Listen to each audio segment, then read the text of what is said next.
ఆకాశవాణి ప్రాంతీయ వార్తలు చదువుతున్నది డివి సత్యనారాయణ. ముఖ్యాంశాలు: పర్యావరణ దినోత్సవాన్ని పురస్కరించుకుని రాష్ట్ర వ్యాప్తంగా 1,00,00,000 మొక్కలను నాటే కార్యక్రమంలో ప్రతి ఒక్కరూ భాగం కావాలని ముఖ్యమంత్రి నారా చంద్రబాబు నాయుడు పిలుపునిచ్చారు. నేరాల నియంత్రణే లక్ష్యంగా రాష్ట్ర వ్యాప్తంగా 1,00,000 నిఘా కెమెరాలను ఏర్పాటు చేస్తున్నామని హోంమంత్రి వంగలపూడి అనిత తెలిపారు. ప్రజారోగ్యానికి కూటమి ప్రభుత్వం అధిక ప్రాధాన్యతనిస్తోందని మంత్రి నిమ్మల రామానాయుడు చెప్పారు. ప్లాస్టిక్ కవర్లకు బదులుగా జనపనార, గుడ్డ సంచులను వాడాలని మంత్రి కింజరపు అచ్చెన్నాయుడు కోరారు. వార్తల వివరాలు: పర్యావరణం పరంగా ప్రాధాన్యత కలిగిన కొల్లేరు సరస్సును తప్పక రక్షించుకోవాలని ముఖ్యమంత్రి నారా చంద్రబాబు నాయుడు పేర్కొన్నారు. కొల్లేరుపై కేంద్ర సంస్థల ఆదేశాలు, పర్యావరణం, కాంటూరు అంశాలపై ఈరోజు ఆయన అమరావతిలో సమీక్ష నిర్వహించారు. ఈ సందర్భంగా మాట్లాడుతూ కొల్లేరు వాసుల సమస్యలను మానవీయ కోణంలో పరిష్కరించాల్సి ఉందని, కొల్లేరు కాలుష్యం కాకుండా మురికినీటి నిర్వహణ జరగాలన్నారు.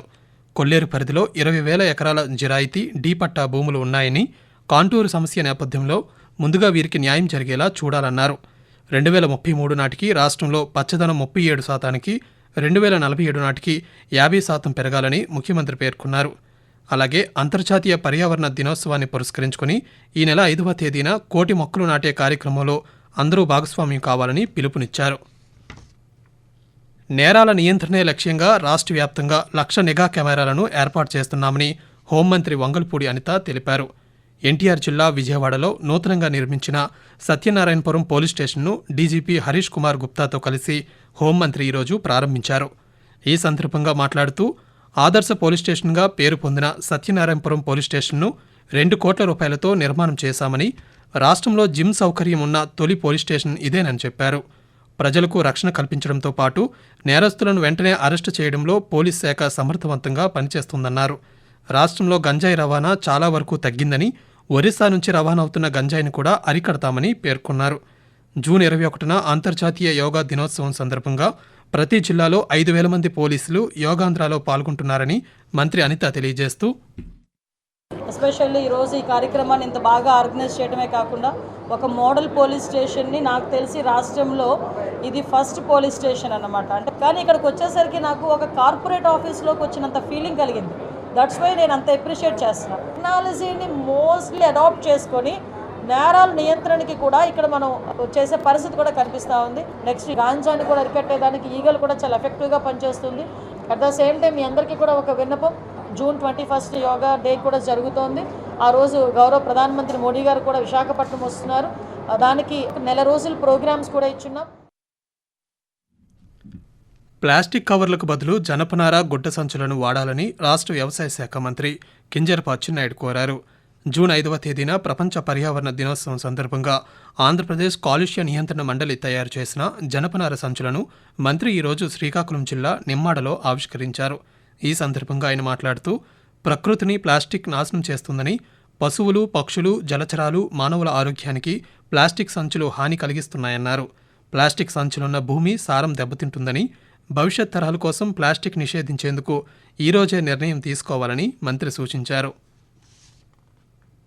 ప్రజా ఆరోగ్యానికి కూటమి ప్రభుత్వం ఎంతో ప్రాధాన్యతనిస్తుందని రాష్ట్ర జలవనరుల శాఖ మంత్రి నిమ్మల రామానాయుడు చెప్పారు. పశ్చిమ గోదావరి జిల్లా పాలకొల్లులో ఈరోజు 70 మంది పేదలకు 28 లక్షల రూపాయల విలువైన ముఖ్యమంత్రి సహాయ నిధి చెక్కులను మంత్రి పంపిణీ చేశారు. పేదల ఆరోగ్యానికి ప్రభుత్వం అండగా ఉంటుందని మంత్రి ఈ సందర్భంగా పేర్కొంటూ, ఎవరైతే ఈ యొక్క పేషెంట్స్ ఉంటారో వాళ్ళు ఆసుపత్రిలో వైద్యం చేయించుకున్న అనంతరం వాళ్ళ బిల్లులకు కూడా ముఖ్యమంత్రి సహాయ నిధి ఇవ్వడం ఆంధ్రప్రదేశ్ రాష్ట్ర చరిత్రలో ఆ రోజు 14, 19 చంద్రబాబు నాయుడు గారు ముఖ్యమంత్రిగా ఉండగా ఇవ్వడం జరిగింది. మళ్ళీ ఈ రోజు కూటమి ప్రభుత్వం అధికారంలోకి వచ్చాక మళ్ళీ 24 తర్వాత మాత్రమే ఇంత పెద్ద ఎత్తున ముఖ్యమంత్రి సహాయ నిధి చెక్కులు మీకు అందించడం జరిగింది. ఇప్పుడే చెప్తూ ఉన్నారు, దగ్గర 70 మందికి 28 లక్షల రూపాయలు ఈ రోజు మీకు చెక్కుల నిమిత్తం ఈ రోజు అందజేస్తూ ఉన్నాం. ఆకాశవాణి ప్రాంతీయ వార్తలు వింటున్నారు. రాష్ట్రంలో ఇప్పటివరకు 34,81,000 మందికి రేషన్ సరుకులు అందించామని పౌర సరఫరాల శాఖ మంత్రి నాదెళ్ల మనోహర్ తెలిపారు. విజయవాడలో ఈరోజు ఆయన పాత్రికేయులతో మాట్లాడుతూ 3,73,000 మంది వృద్ధులు, దివ్యాంగులకు ఇంటింటికి వెళ్లి రేషన్ సరుకులు అందించామన్నారు. వృద్ధులు, దివ్యాంగులకు ఈ నెల 5వ తేదీలోగా రేషన్ ఇవ్వాలని డీలర్లను ఆదేశించామని తెలిపారు. కొన్ని చౌక ధరల దుకాణాల వద్ద సర్వర్ సమస్యలు తలెత్తాయని, వెంటనే పరిష్కరించి పంపిణీ కొనసాగించామని, కార్డుదారులకు మరింత సౌకర్యం కల్పిస్తూ ఏ దుకాణానికైనా వెళ్లి రేషన్ తీసుకునేలా పోర్టబిలిటీ తీసుకొచ్చామని మంత్రి తెలిపారు. జల్ జీవన్ మిషన్ పథకంలో ధవళేశ్వరం గోదావరి పైప్ లైన్ పనులను వేగవంతం చేసేందుకు కృషి చేస్తున్నామని కేంద్ర ఉక్కు, భారీ పరిశ్రమల శాఖల సహాయ మంత్రి భూపతిరాజు శ్రీనివాస్ వర్మ వెల్లడించారు. ఈరోజు పశ్చిమ గోదావరి జిల్లా భీమవరంలో ఆయన పాత్రికేయులతో మాట్లాడుతూ భీమవరంలో 11 రైలు పై వంతెనల నిర్మాణానికి ప్రతిపాదనలు సిద్ధం చేశామన్నారు. ఇప్పటికే తాడేపల్లిగూడెంలో 3 పై వంతెనల నిర్మాణానికి 208 కోట్ల రూపాయల నిధులను మంజూరు చేసేందుకు కృషి చేశామన్నారు. నర్సాపురం పార్లమెంటు పరిధిలో 40 ఫ్లైఓవర్లను నిర్మించేందుకు ప్రాజెక్టు సమగ్ర నివేదికను సిద్ధం చేశామని శ్రీనివాస్ వర్మ తెలియజేస్తూ, భీమవరానికి సంబంధించి నేను దాదాపు 11 ఫ్లైఓవర్లు పెట్టి అవి కూడా నెక్స్ట్ స్టేజ్ లో అప్రూవల్ కావడానికి కావాల్సినటువంటి డిపిఆర్లు చేయించాం, అధికారులతో సర్వేలు చేయించాం. నర్సాపురం పార్లమెంట్ లో దాదాపు నేను ఒక 40 ఫ్లైఓవర్లని రికమెండ్ చేయడం జరిగింది. అశ్విని వైష్ణవ్ గారితో ఉన్నటువంటి సన్నిహిత సంబంధాలు కానివ్వండి, వీటన్నిటి ఆధారంగా రైల్వేలో కూడా పెద్ద ఎత్తున ఈ నియోజకవర్గానికి నిధులు తీసుకొచ్చి ఆర్ఓబీలు నిర్మించడానికి ప్రయత్నాలు చేస్తాం. ఇందులో సక్సెస్ఫుల్ గా పనులు పూర్తయ్యేటువంటి నమ్మకం, విశ్వాసం కూడా నాకు ఉంది. దేశంలోని మారుమూల ప్రాంతాలు మొదలుకొని ప్రపంచ దేశాలకు సంబంధించిన రోజువారీ విశ్వసనీయమైన సమాచారాన్ని ప్రసార భారతి శబ్ద పోర్టల్ వార్తా కథనాల రూపంలో ఉచితంగా అందిస్తోంది. అనేక అంశాలకు సంబంధించి రోజుకు 800కు పైగా వార్తా కథనాలను 15 భాషల్లో శబ్ద పోర్టల్ ద్వారా వీక్షించవచ్చు. అయితే ఈ శబ్ద పోర్టల్లోని సమాచారాన్ని కాంటెంట్ క్రియేటర్స్, యూట్యూబర్స్ మొదలుకొని ఇప్పుడు ఎవరైనా ఉచితంగా ఉపయోగించుకోవచ్చని, ఎటువంటి కాపీరైట్ సమస్యలు ఉండవని ప్రసార భారతి ఒక ప్రకటనలో తెలిపింది.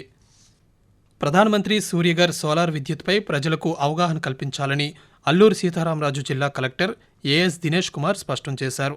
ఈరోజు కలెక్టర్ దృశ్య మాధ్యమ విధానంలో అన్ని విభాగాల అధికారులతో సమీక్ష నిర్వహించారు.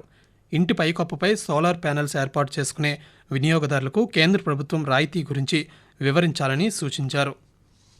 దేశంలోని ప్రభుత్వ పాఠశాలల అభివృద్ధిపై ప్రత్యేక దృష్టి సారించిన కేంద్ర ప్రభుత్వం పీఎం శ్రీ పథకం ద్వారా కొన్ని పాఠశాలలను ఎంపిక చేసి ఆ పాఠశాలల్లో మెరుగైన వసతులను విద్యార్థులకు కల్పిస్తోంది. ఈ సంవత్సరం తిరుపతి జిల్లా శ్రీకాళహస్తిలోని కాసా గార్డెన్ వద్ద ఉన్న డాక్టర్ బిఆర్ అంబేద్కర్ బాలికల గురుకుల పాఠశాలను పీఎం శ్రీ పథకానికి కేంద్ర ప్రభుత్వం ఎంపిక చేసింది. ఈ సందర్భంగా పాఠశాల ప్రధానోపాధ్యాయురాలు మాధవీలత ఈరోజు పాత్రికేయులతో మాట్లాడుతూ, దాదాపు 640 మంది విద్యార్థులు చదువుతున్న ఈ పాఠశాలను పీఎం శ్రీ పథకానికి ఎంపిక చేసినందుకు కేంద్ర ప్రభుత్వానికి ఆమె ప్రత్యేక ధన్యవాదాలు తెలియజేశారు. బాల కార్మిక వ్యవస్థ నిర్మూలనకు అన్ని విభాగాల అధికారులు సమన్వయంతో పనిచేయాలని పశ్చిమ గోదావరి జిల్లా కలెక్టర్ చదలవాడ నాగరాణి పేర్కొన్నారు. ఈరోజు భీమవరంలో జిల్లా టాస్క్ ఫోర్స్ కమిటీ సమావేశంలో బాల కార్మిక వ్యవస్థ నిర్మూలనకు చేపట్టవలసిన చర్యలపై కలెక్టర్ సమీక్షించారు. బాల కార్మికులను రక్షించడం, పాఠశాల విద్య అందించడం, సమర్థవంతమైన పునరావాస ఏర్పాటు కోసం సంబంధిత విభాగాల ప్రతినిధులు అవసరమైన చర్యలు తీసుకోవాలని సూచించారు. జిల్లా టాస్క్ ఫోర్స్ కమిటీ సభ్యులతో పాటు కార్మిక శాఖ వివిధ పని ప్రదేశాల్లో బాల కార్మికులను గుర్తించాలని తెలియజేశారు. మహిళలకు గౌరవం పెంచేలా మహిళా కమిషన్ సమర్థవంతంగా పనిచేస్తోందని కమిషన్ చైర్పర్సన్ రాయపాటి శైలజ అన్నారు. ఈరోజు ఎన్టీఆర్ జిల్లా విజయవాడలో ఆమె పాత్రికేయులతో మాట్లాడుతూ, అధికార విపక్ష పార్టీలకు సంబంధం లేకుండా బాధిత మహిళలకు తక్షణ సహాయం అందించడమే లక్ష్యంగా పనిచేస్తున్నామని తెలిపారు. బాధితుల నుంచి ఫిర్యాదులు స్వీకరించడం నుంచి దర్యాప్తు అధికారులు చర్యలు తీసుకునే వరకు కమిషన్ పర్యవేక్షణ లోపించకుండా పనిచేస్తోందని పేర్కొన్నారు.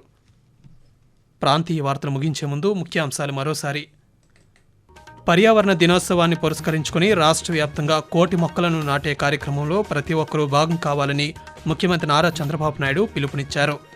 నేరాల నియంత్రణే లక్ష్యంగా రాష్ట్ర వ్యాప్తంగా 1,00,000 నిఘా కెమెరాలను ఏర్పాటు చేస్తున్నామని హోంమంత్రి వంగలపూడి అనిత తెలిపారు.